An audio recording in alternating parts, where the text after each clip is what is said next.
Baptist church Shillong মেঘালয়ের সমৃদ্ধ ইতিহাস এবং সাংস্কৃতিক বৈচিত্র্যের প্রমাণ হিসেবে দাঁড়িয়ে আছে। এই সুন্দর পার্বত্য স্টেশনের কেন্দ্রস্থলে অবস্থিত গির্জাটা কেবল উপাসনার স্থান নয়, বরং এটা একটা উল্লেখযোগ্য ল্যান্ডমার্ক যা সর্বস্তরের দর্শকদের আকর্ষণ করে। শিলং ব্যাপটিস্ট চার্চ ব্রিটিশ উপনিবেশিক আমলে 19 শতকের শেষের দিকে প্রতিষ্ঠিত হয়েছিল।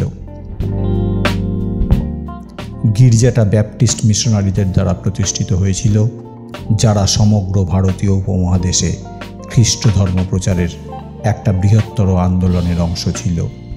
তাদের লক্ষ্য ছিল শুধুমাত্র ধর্ম প্রচার করা নয়, স্থানীয় জনগণকে শিক্ষা ও চিকিৎসা পরিষেবা প্রদান করাও।